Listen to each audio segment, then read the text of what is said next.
ഒഡീസയിൽ നിന്നുള്ള BJD അംഗങ്ങളായിട്ടുള്ള 9 MP Mar.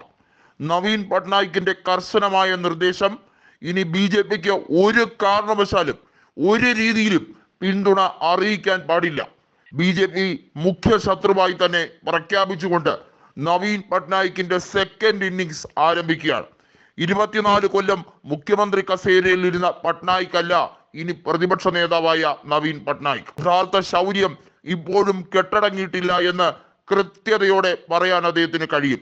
അദ്ദേഹത്തിന് ആരോഗ്യ സംബന്ധമായ പല പ്രശ്നങ്ങളുമുണ്ട് എന്നും അദ്ദേഹം ഇനി അധിക നാൾ രാഷ്ട്രീയത്തിൽ ശോഭിക്കില്ല എന്നുമൊക്കെ BJP അദ്ദേഹത്തിന്റെ കാര്യത്തിൽ എടുത്ത ആ ഒരു തീരുമാനം, ആ ഒരു രീതി, അതാണ് അദ്ദേഹത്തിന് ഏറ്റവും കൂടുതൽ ചൊടിപ്പിച്ചത്. നിങ്ങൾ ആരാണ് എന്റെ ആരോഗ്യ സംബന്ധമായ കാര്യങ്ങളെ പറ്റി ചോദിക്കാൻ? ഒഡീസയിലെ ജനങ്ങൾ കൃത്യതയാർന്ന കാര്യങ്ങൾ തീരുമാനിക്കുന്നുണ്ട്. നിങ്ങൾ എങ്ങനെയാണ് അധികാരത്തിലേക്ക് വന്നത് എന്ന് ഞങ്ങൾക്കറിയാം. അതുകൊണ്ട് തന്നെ ഞങ്ങൾ കൃത്യതയാർന്ന് പറയുന്നു, കോൺഗ്രസും BJDയും ചേർന്നുള്ള ഒരു സഖ്യമായിരിക്കും ഇനിയുള്ള കാലം അവിടെ നയിക്കുക. കൃത്യമായും BJD അംഗങ്ങൾ കോൺഗ്രസിന്റെ വിശ്വാസ്യത കൂടി നേടിയെടുക്കാൻ വേണ്ടിയുള്ള ശ്രമം ആരംഭിച്ചു കഴിഞ്ഞിരിക്കുന്നു. കോൺഗ്രസ് പച്ചക്കൊടി കാണിച്ചിരിക്കുകയാണ്. അതായത് കോൺഗ്രസിന് നിലവിൽ അവിടെ 14ഓളം MLAമാരുണ്ട്. അവിടെ 14% വോട്ട് ഷെയർ നേടിയെടുത്തുകൊണ്ട് കോൺഗ്രസിന്റെ ശക്തി ദുർഗങ്ങളായ ചില മേഖലകളുണ്ട്. അവരുടെ കൂടി പിന്തുണയോടുകൂടി അവരെ കൂടി വിശ്വാസത്തിനെടുത്ത് ഒരു പ്രതിപക്ഷത്തിന്റെ ദൗത്യം നിറവേറ്റിയായി ഈ 5 കൊല്ലവും മുന്നോട്ട് പോവുക ഒഡീസയിൽ എന്ന് പ്രഖ്യാപിച്ചുകൊണ്ട് രാജ്യസഭയിൽ ക്രിയാത്മകമായി എല്ലാ കാര്യത്തിലും നിരുപാധികമായ പിന്തുണ ഇന്ത്യ മുന്നണിക്ക് പ്രഖ്യാപിച്ചുകൊണ്ടാണ് നവീൻ പട്നായിക്കിന്റെ ഈ ജൈത്രയാത്ര.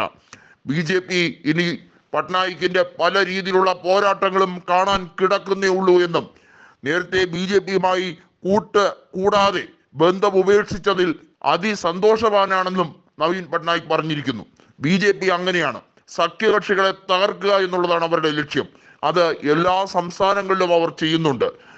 എങ്ങനെയാണ് മഹാരാഷ്ട്രയിൽ ശിവസേനയുമായി BJP കൂട്ടുകെട്ടുണ്ടാക്കിയതെന്നും അതിനുശേഷം BJP കുത്തനെ വളരുകയും ശിവസേനയെ പിളർക്കുകയും ചെയ്തത് എങ്ങനെയാണെന്നും അതുപോലെ തന്നെയാണ് ഒഡീസയിൽ BJP BJDയെ പിളർക്കാൻ ശ്രമിച്ചതെന്നും എന്നാൽ ഒരാൾ പോലും BJD വിട്ട് BJPയിലേക്ക് പോകാതിരിക്കാൻ തന്നാൽ കഴിയുന്ന രീതിയിൽ ശ്രമിച്ചുവെന്നും കൃത്യതയാർന്ന നീക്കം നടത്തിക്കൊണ്ട് നവീൻ പട്നായിക് പറഞ്ഞിരിക്കുകയാണ്.